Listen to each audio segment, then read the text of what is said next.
Again, July 4th, 2023, Independence Day. We're here in the historic Hudson River Valley at Cortlandt Manor, Cortlandt-on-Hudson. It is hot, it is humid, but we are having a wonderful Independence Day. Happy birthday, America.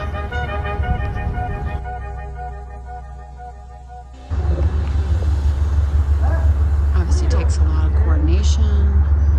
Gotta learn how to march properly.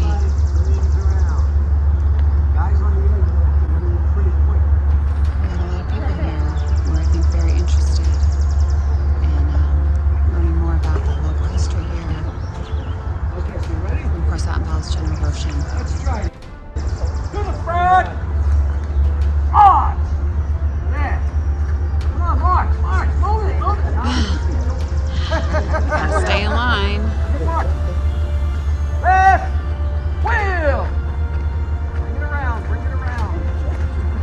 That's it. Imagine if you were a farmer, someone who had no military experience, and you had to learn all this. You had to learn how to march, you had to learn how to march together.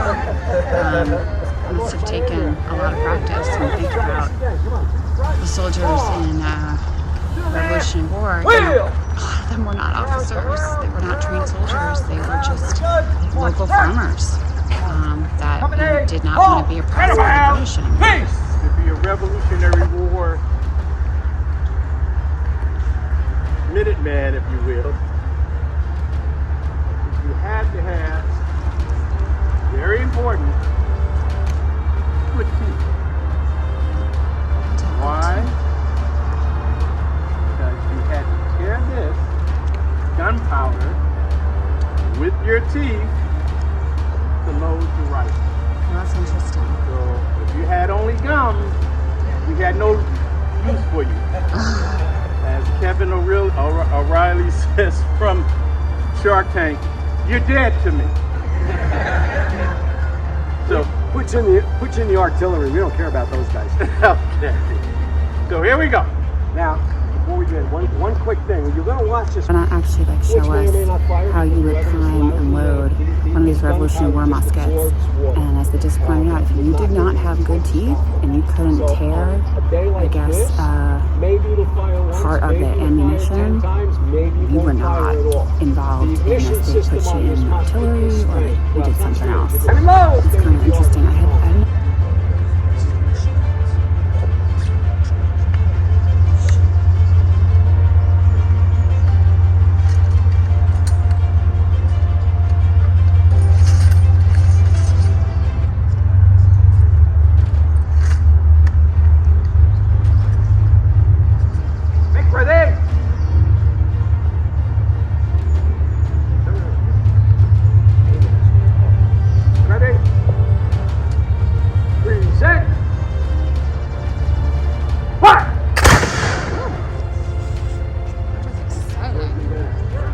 See that?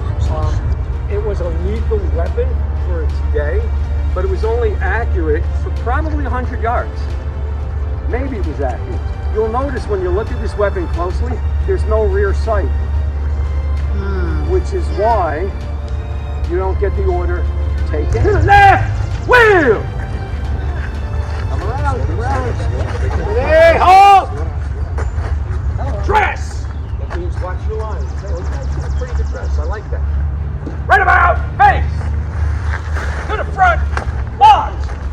Company! Halt! Now here's what we're going to do. So this was really interesting. I got to learn a lot about the difference between a musket, a rifle, and I always thought that the Revolutionary War was fought by a lot of Minutemen that were like kind of hiding in bushes, and it was a guerrilla warfare kind of tactic.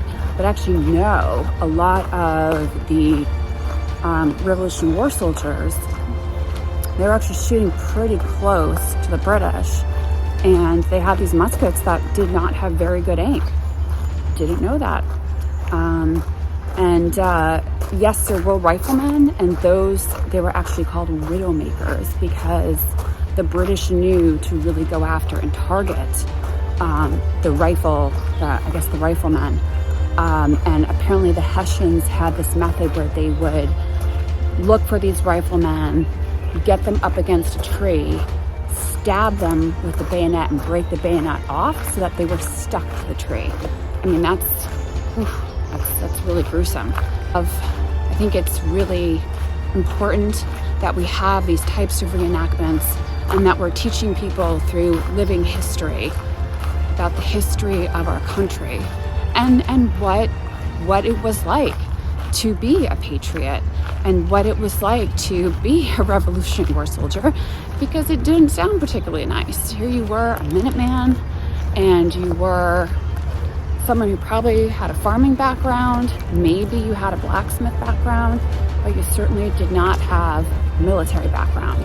And I can only imagine what that must have been like to kind of be forced into that situation, or not necessarily forced, but put in that situation at your own will to fight for what you wanted to be your country, and to have to learn all these military drills and how to hold a gun,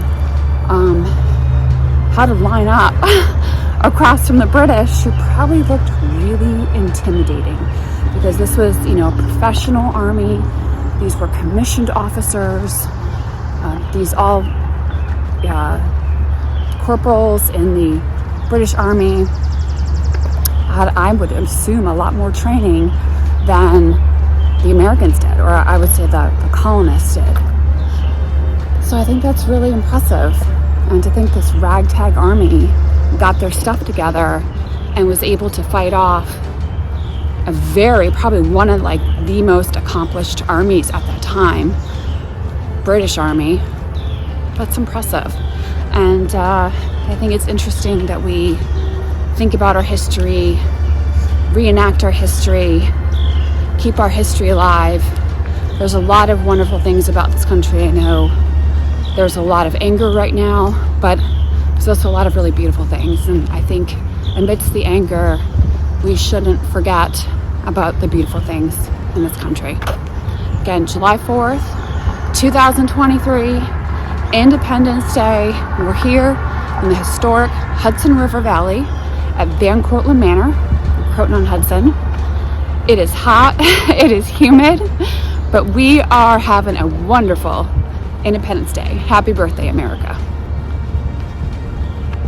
Oh, there's no sight. You point.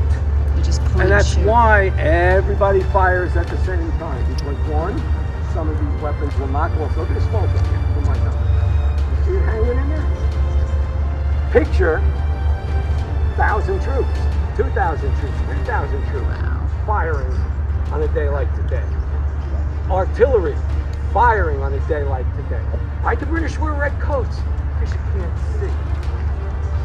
After the third or fourth round, especially if you're in a hollow, you can't see the enemy. You saw a red coat, it was your gun.